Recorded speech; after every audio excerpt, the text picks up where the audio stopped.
हैदराबाद से सांसद और एमआईएम प्रमुख असदुद्दीन ओवैसी की संसद सदस्यता क्या रद्द हो जाएगी? ये सवाल हम इसलिए उठा रहे हैं क्योंकि ओवैसी के खिलाफ राष्ट्रपति से शिकायत कर उनकी सदस्यता रद्द करने की मांग की गई है। इक़्तिदार आला और ये सारा विवाद ओवैसी के सांसद के तौर पर शपथ लेने के दौरान फिलिस्तीन के समर्थन में नारा लगाने को लेकर हुआ, जिस पर बीजेपी ने उन्हें घेर लिया और उनके खिलाफ कड़ी कार्रवाई की मांग की। जय तेलंगाना, जय फलस्तीन। जो ओथ के दिन ओवैसी ने जो ओथ लिया है, देश को अपमान किया है। फिलिस्तीन जिंदाबाद, जय फिलिस्तीन कहना ये कानूनन अपराध है और उन पर कानूनी कार्रवाई होनी चाहिए। हालांकि विवाद बढ़ने के बाद भी असदुद्दीन ओवैसी ने अपने नारे का समर्थन किया और कहा कि इसमें कोई बुराई नहीं है। Let them do whatever they want. I also a little bit of constitution. These empty threats will not work on me. इस बीच सुप्रीम कोर्ट के वरिष्ठ वकील हरिशंकर जैन ने राष्ट्रपति को एक चिट्ठी लिखकर ओवैसी को संसद सदस्य के रूप में अयोग्य घोषित करने की मांग की। महाराष्ट्र के स्कूलों में अब हिजाब पहनने की जिद नहीं चलेगी। बॉम्बे हाईकोर्ट ने हिजाब समर्थकों की उस याचिका को खारिज कर दिया है जिसमें कॉलेज के अंदर हिजाब पहनने की इजाजत मांगी गई थी। दरअसल चेंबूर के आचार्य और मराठी कॉलेज ने अपने स्टूडेंट्स के लिए ड्रेस कोड नियम लागू करते हुए कॉलेज में हिजाब, बुर्का, नकाब और टोपी पहनकर आने पर पाबंदी लगाई है, जिसके बाद कुछ छात्राओं ने कॉलेज के फैसले पर आपत्ति जताई और इसके खिलाफ हाईकोर्ट का दरवाजा खटखटाया। कोर्ट में छात्राओं ने तर्क दिया कि कॉलेज का ड्रेस कोड उनकी पसंद, शारीरिक अखंडता और स्वायत्तता के खिलाफ है। वहीं कॉलेज ने दलील दी कि ड्रेस कोड मुस्लिमों समेत सभी छात्र छात्राओं पर लागू होता है। कॉलेज की तरफ से कहा गया कि अगर भविष्य में कोई गदा या भगवा धारण करेगा तो भी कॉलेज आपत्ति करेगा। दोनों पक्षों की दलील सुनने के बाद बॉम्बे हाईकोर्ट के जस्टिस एस चांदूरकर और जस्टिस राजेश पाटिल ने फैसला सुनाते हुए कॉलेज के फैसले में दखल देने से इनकार कर दिया और कॉलेजों में हिजाब बैन बरकरार रखा। स्टूडेंट ने ये कहा है प्राइमरीली कि ये जो भी आदेश पास हुआ है उनके अगेंस्ट में, उसके लिए वो माननीय उच्चतम न्यायालय के पास गुहार लगाएंगे, लेकिन ऑर्डर की कॉपी और जजमेंट की कॉपी आने के बाद में हम इसे देखेंगे, परखेंगे और उसके बाद आगे फैसला लेंगे। हालांकि बॉम्बे हाईकोर्ट के फैसले में ये साफ है कि हिजाब पर ये फैसला सिर्फ ड्रेस कोड तक ही सीमित है। ये फैसला बुर्का या हिजाब पहनने वालों पर, बाकी लोगों पर लागू नहीं होगा। कॉलेजेस में हिजाब पर रोक बरकरार रखने के बॉम्बे हाईकोर्ट के इस फैसले के बाद मुस्लिम छात्र फैसले के खिलाफ सुप्रीम कोर्ट जाने की तैयारी कर रहे हैं। वहीं पूरे मामले पर अब सियासत भी शुरू हो गई है। महाराष्ट्र के कॉलेजों में हिजाब को लेकर बॉम्बे हाईकोर्ट से झटका मिलने के बाद हिजाब समर्थक छात्र छात्राएं मानने को तैयार नहीं हैं और अब वे हाईकोर्ट के फैसले के खिलाफ सुप्रीम कोर्ट जाने की तैयारी कर रहे हैं। हम लोग रोकने वाले नहीं है, अभी भी डिसीजन हम लोग के खिलाफ आया है, तो इंशाल्लाह आगे जाएंगे, बात करेंगे, कोर्ट तक जाना पड़ेगा, वहाँ पे भी जाएंगे, क्योंकि हम लोग मैंने पहले भी बोला था कि इस पे हम लोग अपना नकाब तो उतारेंगे नहीं, उसके लिए जहाँ तक जाना पड़ेगा वहाँ तक जाएंगे। वहीं पूरे मामले को लेकर महाराष्ट्र में सियासत भी शुरू हो गई है। शिवसेना एकनाथ शिंदे गुट के नेता कृष्णा हेगड़े ने हिजाब पर कॉलेज और बॉम्बे हाईकोर्ट के फैसले का समर्थन किया है। हर स्कूल या कॉलेज का एक यूनिफॉर्म पहनने का एक कोड रहता है, लेकिन कई बच्चे उसको मानते नहीं। पहले भी उडुपी कर्नाटक में ऐसे ही सामान्य हाईकोर्ट ने ये जो मामला है इसमें हस्तक्षेप करने से इनकार किया था और जो चाहते हैं वो सामान्य सुप्रीम कोर्ट का दरवाजा खटखटा सकते हैं। वहीं कॉलेजों में हिजाब को लेकर कई मुस्लिम स्कॉलर ने भी बॉम्बे हाईकोर्ट के फैसले पर आपत्ति जाहिर की है। जैसे लोग कलावा पहन रहे हैं, सर पे टीका लगा रहे हैं, तमाम चीज़ें हैं, जब वो पहन के जो स्कूल में लोग जा सकते हैं तो हिजाब पहन के भी अगर कोई लड़की जाना चाहती है तो उसका ये सेल्फ वो है कि वो जाना चाहती है। प्रधानमंत्री नरेंद्र मोदी ने आज अपने आवास पर 2 बच्चियों से मुलाकात की। इस दौरान हरियाणा के राज्यपाल बंडारू दत्तात्रेय भी मौजूद रहे। दोनों बच्चियां वहां पर पहुंची और उन्होंने प्रधानमंत्री नरेंद्र मोदी को गुलाब गिफ्ट किए और साथ ही देशभक्ति के गीत भी गाए।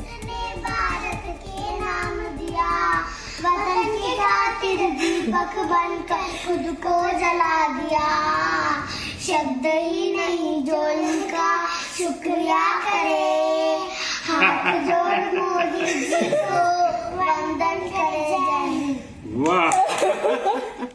राजस्थान की राजधानी जयपुर में बुलडोजर एक्शन जारी है। जयपुर विकास प्राधिकरण ने अवैध रूप से बनाए गए मकानों और दुकानों को हटाने के लिए लोगों को नोटिस जारी किया था,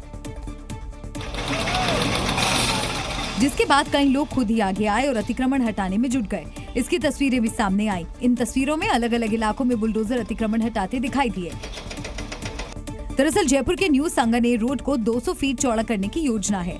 मानसरोवर मेट्रो स्टेशन से लेकर सांगानेर पुलिया तक सड़क चौड़ी होगी और यही वजह है कि जेडीए ने सड़क किनारे अवैध रूप से बने मकानों और दुकानों को हटाने के लिए नोटिस जारी किया था। अब खबर है कि जो मकान और दुकान बच गए हैं उन्हें जेडीए हटाएगा और इसके लिए 6 टीमें बनाई गई हैं। इस दौरान काफी तादाद में पुलिस वालों को भी तैनात किया जाएगा ताकि हंगामा होने पर हालात से निपटा जा सके।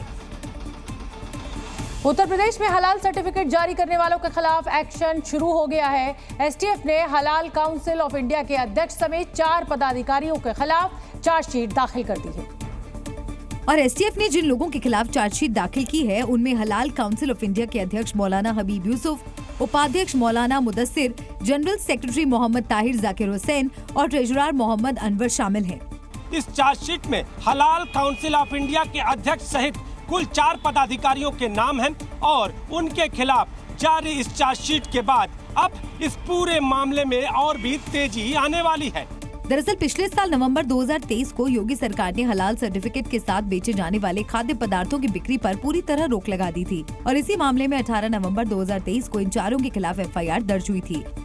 एफआईआर में आरोप लगाया गया था कि हलाल काउंसिल ऑफ इंडिया के ये चारों पदाधिकारी हिंदुओं की आस्था को प्रभावित करने के लिए हलाल सर्टिफिकेट जारी कर रहे थे।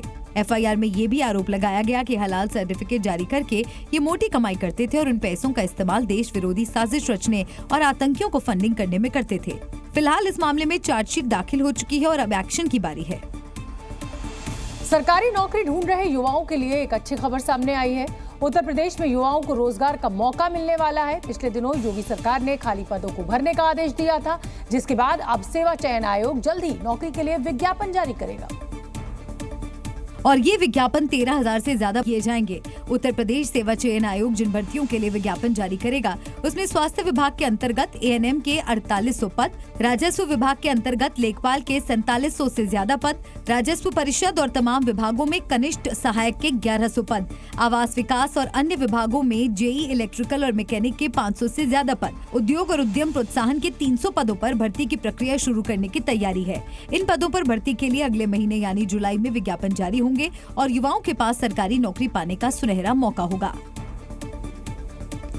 प्रवर्तन निदेशालय ने मारे गए कुख्यात बदमाश विकास दुबे की संपत्ति पर एक बड़ी कार्रवाई की है और उसकी 10 करोड़ से ज्यादा की संपत्ति को जब्त कर अपने कब्जे में ले लिया है। प्रवर्तन निदेशालय ने जब्ती की ये कार्रवाई विकास दुबे के अलावा उसकी पत्नी की संपत्ति पर भी की है। दरअसल विकास दुबे ने कानपुर देहात से लेकर आसपास के जिलों में अपनी दहशत कायम कर रखी थी। उसके खिलाफ जमीनों पर अवैध कब्जा, वसूली जैसे कई मामले दर्ज थे और प्रवर्तन निदेशालय मनी लॉन्ड्रिंग एक्ट के तहत इन मामलों की जांच कर रहा था। ईडी को जांच के दौरान पता चला कि विकास दुबे और उसके गिरोह के साथियों ने कई अपराधों में शामिल होकर काली कमाई से कई संपत्तियां जुटाई हैं, जिसके बाद ईडी ने विकास दुबे, उसकी पत्नी के नाम 10 करोड़ 35 लाख की संपत्ति को जब्त कर लिया।